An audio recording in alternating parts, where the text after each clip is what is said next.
Hi, this is C. Megan Michael coming to you from Breaking Free from Toxic People and Breaking Free from Narcissistic Abuse. Stay tuned, we're going to talk about a very exciting topic today. Narcissism. Talk about financial abuse and narcissistic personality disorder. I'm going to read you something I wrote earlier. We'll start there. Excuse me. Beware of financial abuse. Abusers use control to keep us chained to them and enslaved. Almost always, financial abuse is used to control us.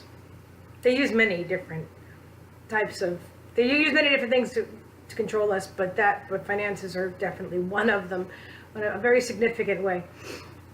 I want you to know, I'm gonna read and then give you my thoughts, my reaction to my own blog.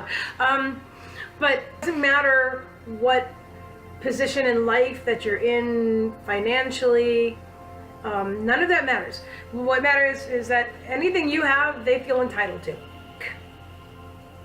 Take what they feel is rightfully theirs, really. So it makes no difference, because honestly, now I'll give you the example. I thought, because I was on disability and I had, that when I met my ex-predator, that what have I got? I mean, she had a mortgage and a condo, and but for that moment in time, I was at a really, really bad place. Really bad place. Really bad place. I had been living with my narcissistic mother for a short time, because I had my first relationship of 8 years.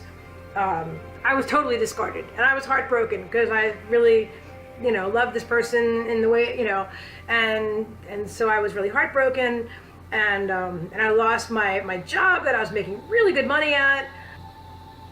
I was making like between $25 and $65 an hour, and I was only working 20 hours a week. I loved that job. But anyway, I was working with toxic people, and that's what happened. I actually had a toxic boss, who, by the way, fired me because I finally told her the truth that I was diagnosed with bipolar disorder.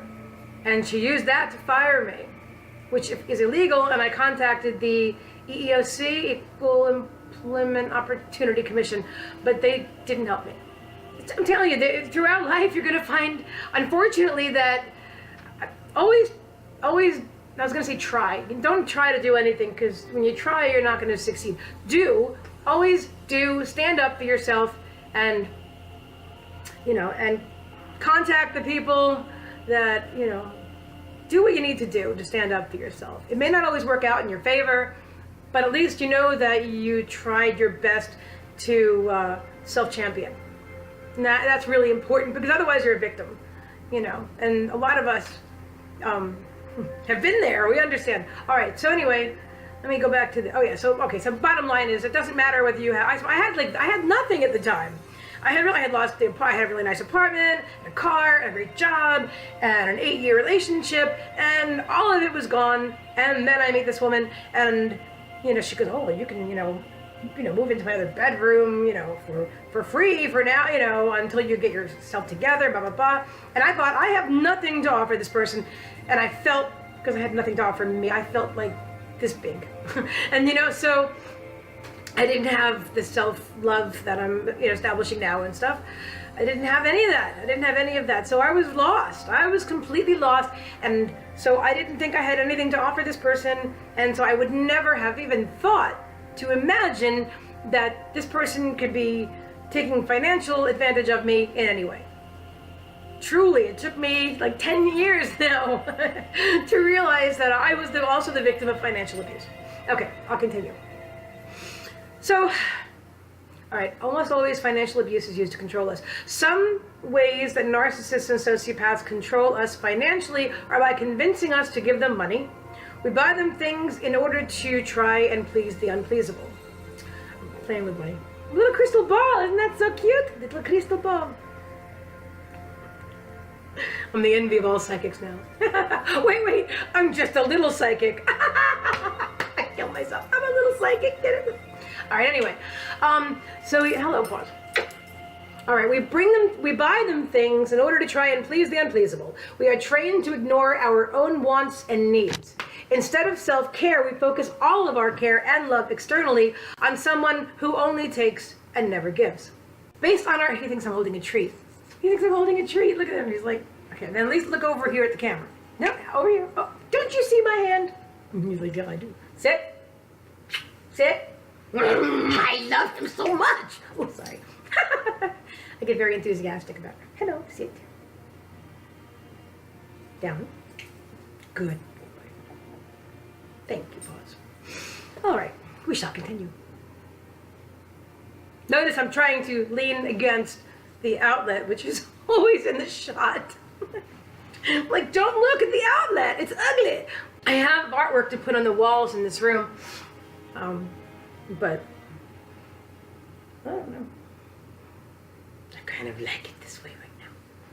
Based on our childhood, pause, that's not a treat, stop. Based on our childhood programming, it's easy to understand why we would continuously fall into the same patterns where we will even give our last anything to please our abuser. I'll give you an example here of insanity. Now this is while I'm in my, okay, you need to go lay down, son.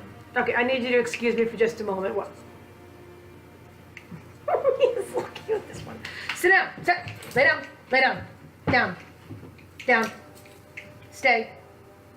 Thank you, good boy, good boy. You gotta know I was serious. I had to stop smiling for a moment. He goes, all right. Oh, I was gonna give you an example of that. Oh my gosh, all right. So here I'm in my new life. I'm gonna have to put him outside, aren't I? Here I'm in my new life.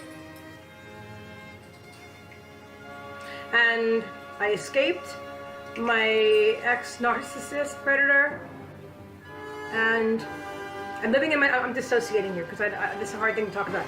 Basically, I did this, all right? So I was totally still in victim mode, still in people-pleasing mode, still in codependent mode, didn't understand any of the stuff that we talk about now. Well, listen, I'm still on a journey. All of us are on a journey.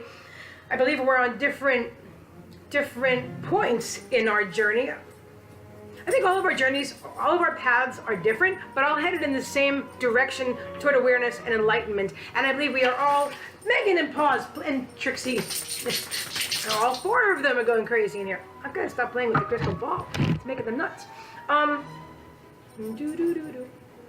They love to do this on camera now.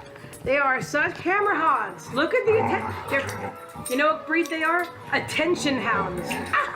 Get it? Attention hounds? That's so funny sometimes. Go! Follow the crystal ball. Follow the ball. Crystal ball. Did you see? Crystal ball. Okay, well this video is all over the place, but it's really interesting, isn't it?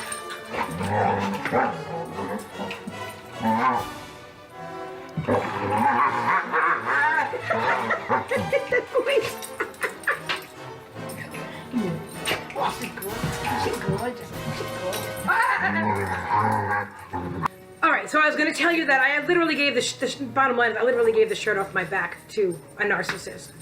A neighbor who said, oh, I love that shirt. I think I told you this in another video. I love that shirt you're wearing. Just love that shirt. And I said, really? And honestly, I wasn't attached to that particular shirt. I liked the comfort of it, but I didn't really like the style. I feel like I look like an old lady. And whatever, I rationalized it. I freaking went home and I gave it to her the next day at the pool. So, all right, so where was I? Based on our childhood programming, it is easy to understand why we would continuously fall into the same patterns, this is what I just said, where we will even give our last anything, a shirt off our back, to our abuser, or even a total stranger. Now, we project our values, morals, and ethics onto the person who love-bombed us in the beginning. Now listen to this. They love-bombed us in the beginning, and while mirroring us, made us believe that we're alike, that we're two peas in a pod. So then we project, because we're just like them. They're our soulmates. We're so much alike, we have everything in common. right? I may agree if we say, oh, this is good, this is bad, this is sad, this is happy. Oh, yeah, right? And then, and then we project our own morals and ethics onto them mistakenly. I can understand why we would do that, but it's mistaken because they don't, and then we believe that if we care for them, that they will care for us as well. Let me just read that to you again without interrupting myself. We project our own values, morals, and ethics onto the person who love bombed us in the beginning, and while mirroring us, made us believe that we were just alike, two peas in a pod. We then project our own morals and ethics on them mistakenly. We believe that if we care for them, that they will care for us as well. And I used to say to my ex, you know, and this is toward the end, all right? But before I was ready to leave, while I was still trying to make it work, I know that I give 90% and you give about 5%, but that's okay. That's okay. We can work with that.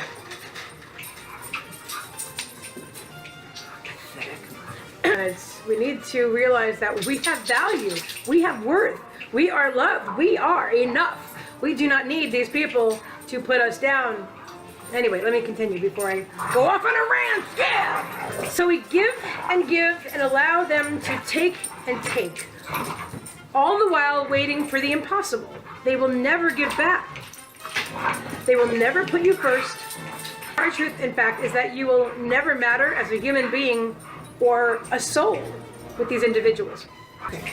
They said they will never put you first, and you will never matter to them as a soul or a human being with your own needs. You are used.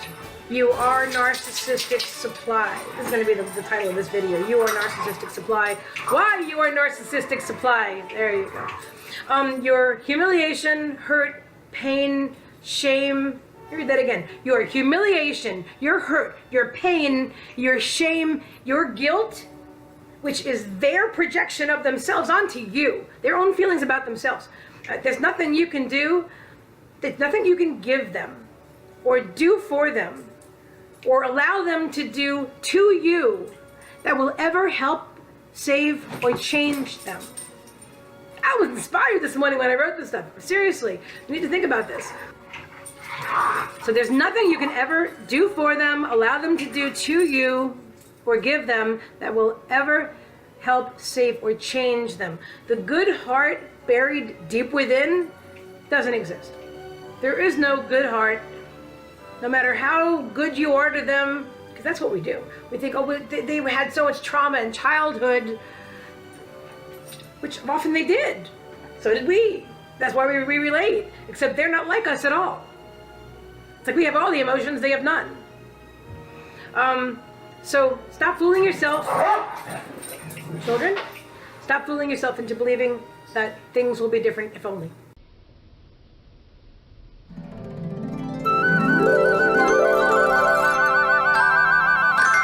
Because they won't. They won't. This person doesn't have a heart. So, namaste. You have a blessed day, and thank you for watching my video. Please like if you like the video, and feel free to subscribe to my channel if you would like to see more content like this. And comment below. Listen, this video may not appeal to some people, and that's okay too. You can dislike it as well. There's a button down there. Either way, it's okay. Have a blessed day.